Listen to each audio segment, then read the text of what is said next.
Hey, what's up guys? How's it going? This right here is a stock Carrera 4S. I'm just playing. This is not a stock Carrera 4S. It used to be one, but it got heavily modified as part of a secret development program Porsche was doing to go up the highest volcano in the world. And I'm gonna give you guys an outside walk around, an inside tour, and we're gonna take it on a drive.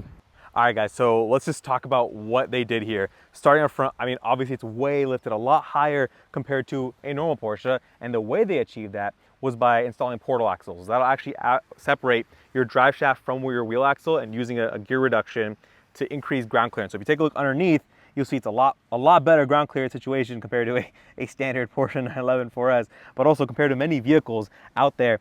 And then right above this, you'll see there's a full metal front bumper guard, metal aluminum skid plates right there, and the underbody protection is full Kevlar. So the purpose of that was to reduce weight as much as possible. This is a super light platform, even though it is heavily modified. It is very light because of composite fenders, bumpers, hoods, and stuff like that. And looking up front here, you see the integrated, very nice and very sleek built-in winch. So it's compact, very well packaging. I mean, for a development vehicle, they put a lot of thought into that to maximize front clearance. Coming up top here, I mean, this is a really cool livery. The code name for this vehicle is called Edith. As part of that record claim. That's the name of this vehicle. And if you notice the headlights, they're actually not actually headlights. They're just a lens and there's no actually headlight unit. And they removed that because of packaging. And what do they need to package exactly? These massive 33-inch tires, which wouldn't be super huge for, let's say, a truck. People want to walk 35s, but 33 is the way you could put on like a Tacoma, Colorado. And these 16-inch wheels that are lighter weight compared to, let's say, beadlock wheels. So they couldn't air down too much, but they were able to air down a bit when they were going off-roading. BF Goodrich tires and very unique suspension, which we'll talk about later on because they use some 919 race car development technology in the suspension development for this vehicle. But look at how wide these fenders are. Carbon fiber composite. HIF, which we'll talk about a little bit, has a role to play in this. But look right here, engineers, this is the engineering team. Shout out to them for developing this vehicle. Also, going on to the doors here, carbon fiber doors. The way you know that is by the handle. It's not a new 992 handle. It's an older, let's say, mechanical handle. Look at the doors real quick. Full carbon fiber, little toggle here, button to open the door. Very lightweight, obviously because they needed to make it up the mountain with a stock engine. Otherwise, aside from the exhaust, the engine's completely stock. Let's look up top here.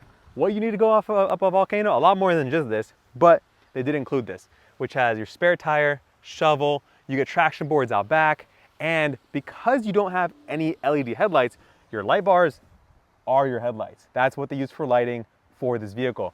Another cool thing I want to show you guys is down here. They had to develop this system, which has these inserts, and they're actually, it's supposed to mount basically a seating system because there was a whole crew of engineers that worked on this vehicle to take it up the volcano. They're supporting the vehicle throughout the way, and they're not going to hike up it alone while this vehicle goes up. They're actually going to hitch rides with it to go up the longer stretches. And when it needs support, they take off. They take this off, go around, set up a winch, set up some rope, and help it get up.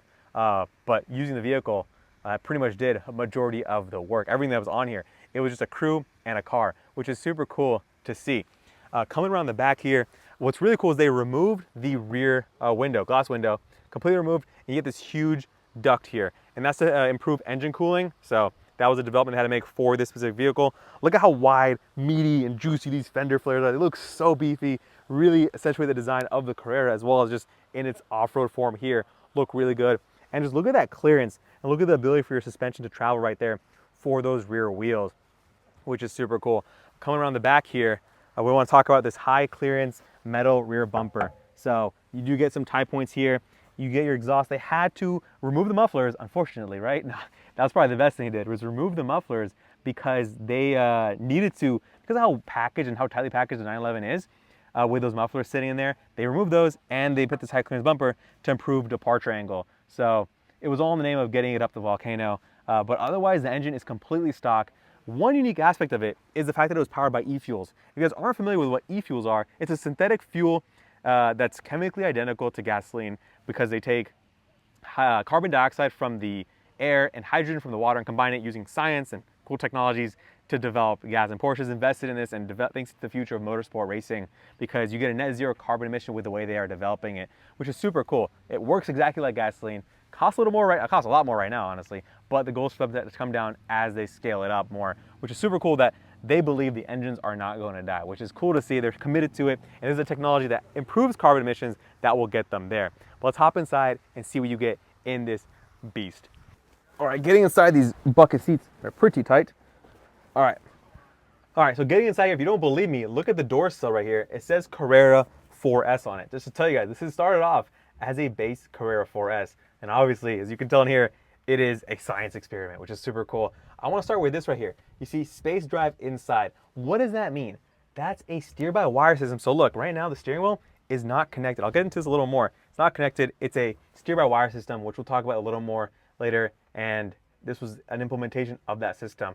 But what's really cool is the fact that this has a 7-speed, stock 7-speed manual transmission from the Carrera 4S, which is super cool. And you get a hydro brake, guys. A hydro brake in a 911. Look at all the hydraulic lines that fit in here. That's super cool to see. This carbon fiber dash, you get access to obviously your start button, your front diff. So that's to engage your all-wheel drive system, to engage the front axle. It's mechanically operated. They have a toggle for that. A locker for your rear diff. You engage using that button because the rear axle is always active, obviously, to drive the vehicle forward. Your heater for your windscreen, your lights, that light bar we talked about, your fan, and your water pump toggles right there. You do also have a convenient rear view camera right here, which is pretty cool. And just right here is a kill switch over here, and then there's a dedicated kill switch right there for that system, which I believe might be a part of that rear wheel system. Oh, that steer-by-wire system. Let's hop on the driver's side and see what you get from my perspective. All right, so I want to talk about these doors a little more. I know I showed you their carbon fiber and stuff like that, but this right here, guys, this is just to show you that in the moment what they were working through. They kept this on here.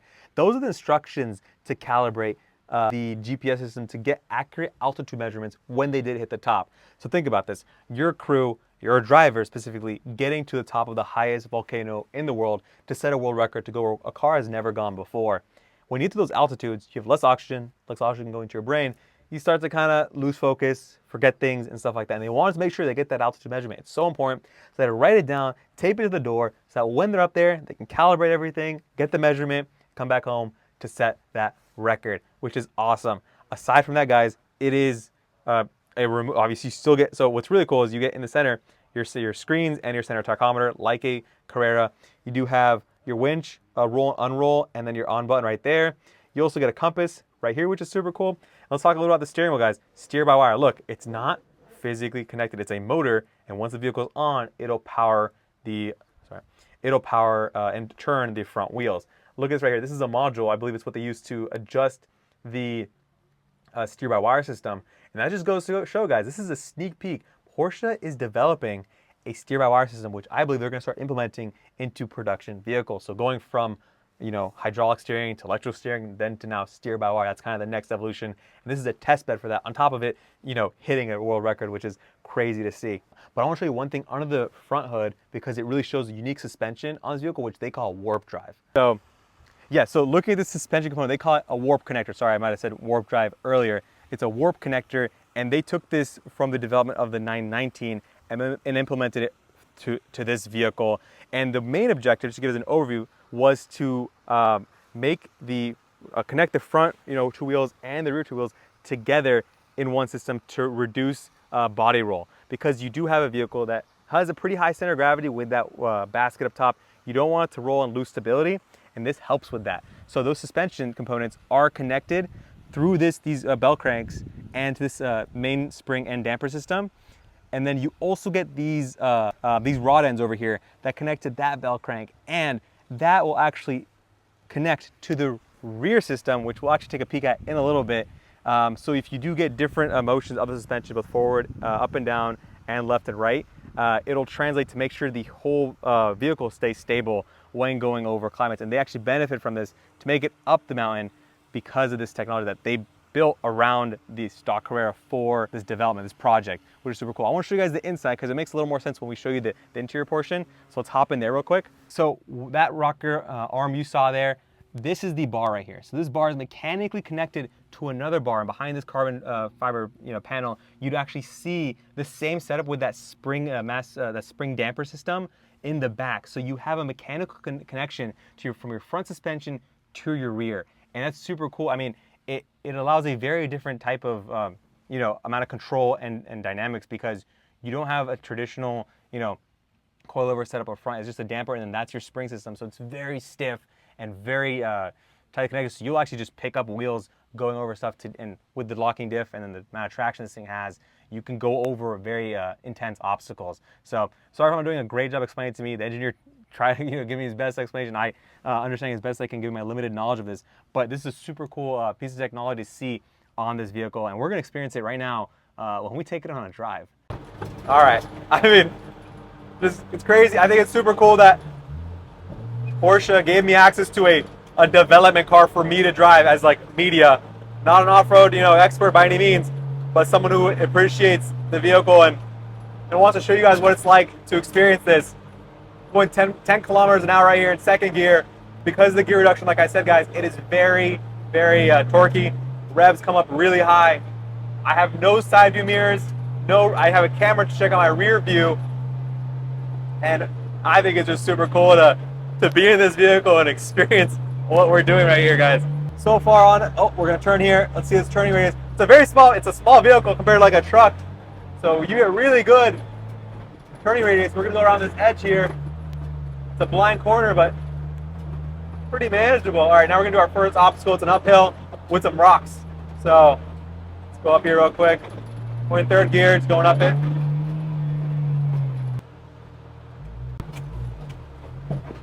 And we're going over some rocks here. See that suspension just kind of making sure you just stay flat. Oh man, it's so cool. All right, we're good to go down. Now we're going down a pretty steep decline here. Just keep it in first gear. It kind of does the work in first gear. He was right. I really don't have to use the brakes. I could have, but first gear in that reduction. Now we're going downhill. In first gear, you kind of have like a hill descent, I did this in a Tacoma. It was around 28-degree decline. And I think it's so much cooler being in a smaller vehicle to experience this because you see a lot more out front. The slanted nose really helps with frontward visibility. And we have such good front clearance that I don't have to worry about it at all. Just hit at a moderate speed here, go down, we're gonna hit the brakes, slowly go down it. It feels so controllable. It feels so, I feel like everything's kind of around me. We're gonna line up here, straighten it up, and then we're gonna go over these washboards here to see wheel articulation. And off the bat, I mean, it's just doing it. Get a feeling for it here.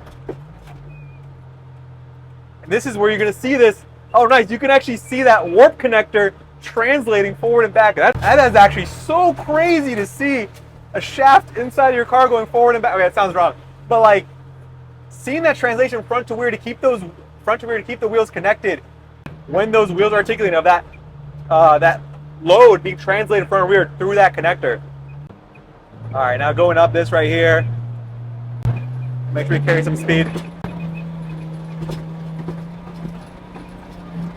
You want to make sure you're carrying some speed here.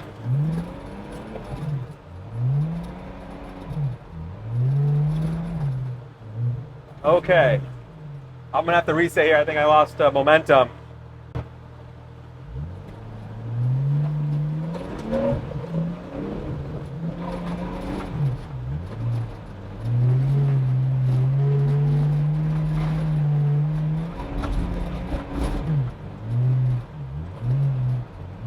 All right, we can make this. We're good.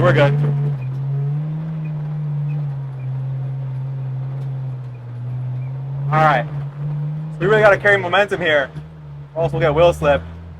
Go straight here, some rocks, some quick terrain. I'm in third gear. Go over this real quick, and then that is so cool. And it eats it. It just grabs on over those rocks, and it goes. I think Porsche has some things cooked up with some off-road Porsche 911s that they're just teasing us about, among other things. I think it's super cool to experience this here. The steering is a really cool system too. Space Drive, it's this whole module. It's something that I'm interacting with so much on this route, but I'm not even really thinking of, It's just, I know where the wheels are gonna turn, I know they're gonna be there, and it's a steer-by-wire system. Porsche is known for having amazing handling, and this is a steer-by-wire system that they're gonna try to put their name behind, So off the bat, I want to tell you guys, this is a really cool system. And I feel like if I put the wheel somewhere, it'll go. And like, let's see like some, I mean, this is off-roading, so you're not getting too much steering feel, but just making some quick adjustments, you could do that and it responds, you know? So I'm excited to see what they do when this goes into production. And then we go, pop, pop, pop, pop. I mean, guys, I just want to say like, huge shout out to Porsche for one, letting people drive a test car. It just shows their confidence in these vehicles. And it shows that they care as much off-roading and your experience off-road as they do having you drive a Porsche on-road. I think that's just awesome. They're really passionate about this. Not just the track, you know, the trails. All right, guys, that's it for the route. Thank you guys for watching.